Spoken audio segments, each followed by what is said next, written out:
Good morning. I'm Ben Peckman, Slate Ridge Dairy Farm in St. Thomas, Pennsylvania. I'm a dairy farmer. We have about 130 cows, and we also raise some steers and crop about 1,000 acres of cropland. Our family owns, I'm not sure, between 600 and 700 acres in that neighborhood somewhere, 650, and then we rent another 400 on top of that. Our base here, what I call the home farms around the dairy, is probably 500 acres and then 600 acres, I'd say, and then another 400 5 or 6 miles away from here. We grow lots of different crops. The main goal of our cropping program, first goal would be to feed our animals. So corn silage, alfalfa haylage would be the staples for that. And then lots of small grains, wheat and barley. Some corn for grain, some soybeans, some milo for grain, and then a whole slew of cover crops to fill in the gaps. We've been no-tilling pretty near forever, as long as I can remember, good 30, maybe 40 years, a lot of these fields. So I don't have a specific date of when I started no-till. But what I do have is in the last probably 5 or 6 years, we've really pushed our cover crop program. Before, no-till to us just meant not tilling between our cash crops. But like I said, recently here, in the last several years, we've really focused on getting cover crops growing on as many acres as possible. So that's now, to me, no-till is a lot more than just not tilling before I plant a crop. Yeah, we grow several different species of cover crops, and mainly what the determining factor of what species goes where would a lot of times be the time of year and the time that ground is open. So after I plant a lot of small grains, like I said earlier, and after that gives you a long window from June or July until fall to get something growing. So in a situation like that, we can try a lot of summer annuals, some what I call more exotic things like sun hemp, Sudan grass, sunflowers, tillage radish, a lot of things that we don't have time to grow in the fall. But then after corn silage, most of my corn silage acres goes to a small grain, so that's in effect a cover crop, even though I'll be harvesting it the next summer. But if I don't plant a small grain, then that's a good place to put crimson clover or hairy vetch. They're legumes that produce nitrogen. Annual ryegrass would be one that goes there.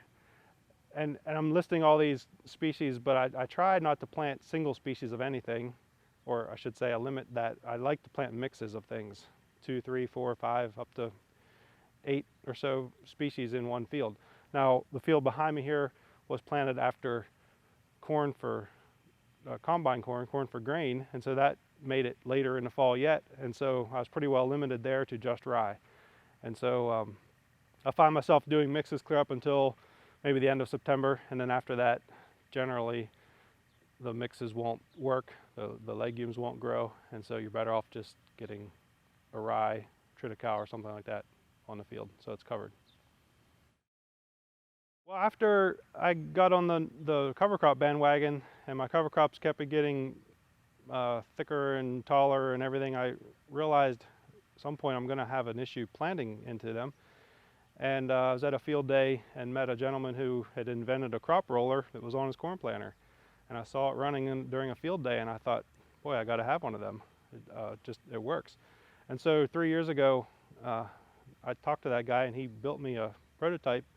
He had never put one on a 12-row planter or a international planter, for that matter. And he was excited to do it, and I was excited to be his guinea pig, and it's worked really well. And what that's allowed us to do, this rye behind me here is every bit as tall as I am. It's 6 foot tall in places, and that's scary. With my rollers, it makes it doable, real doable. And I like to tell people, before I always worried about my cover crops managing me. What if they get too big? I got to spray them early. I got to do this. I got to take care of them. Now I can manage them. They can get as big as they want, and I can deal with it. Works good. Okay, well, there'll be different goals for rolling, and I'm not organic, and so I can spray my fields to kill the cover crop. And so I'm not really trying to kill the cover crop by rolling it. Some people roll specifically to kill their cover crop. The reason I want it rolled, I want that big mass there until I plant. But now that I'm planting today, that cover crop has served its purpose, and I want it to now decompose and give me the nutrients back that it's stored up and that it's scavenged. And so I want the crop that I'm planting to be able to get air and sunlight, and so that's why I'm rolling it down. And then it also makes a nice mat of mulch there to hopefully keep the soil cooler and wetter, and possibly even give me some weed suppression for later on here in the year.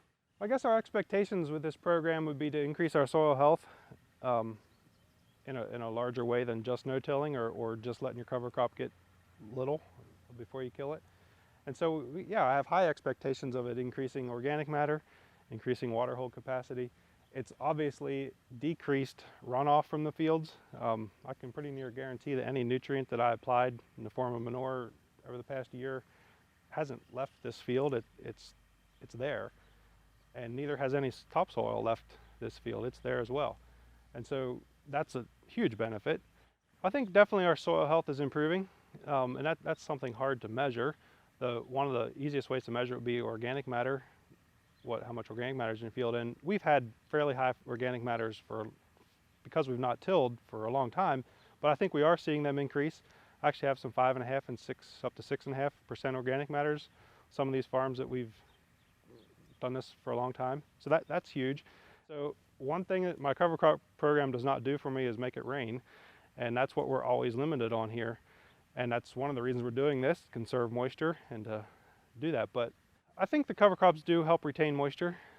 I would love to have a wet July sometime to prove that, because when there's no moisture in the ground, because it hasn't rained for 6 weeks, it's dry, no two ways about it.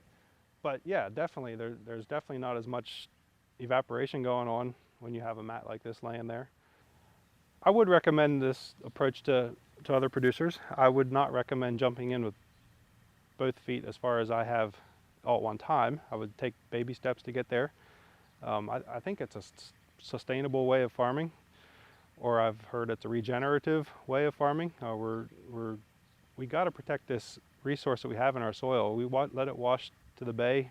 Doesn't do anybody any good there, and that's a hot topic in this state and in this part of the world. But it's serious too, and it doesn't help me at all to have my topsoil or my fertilizer down there.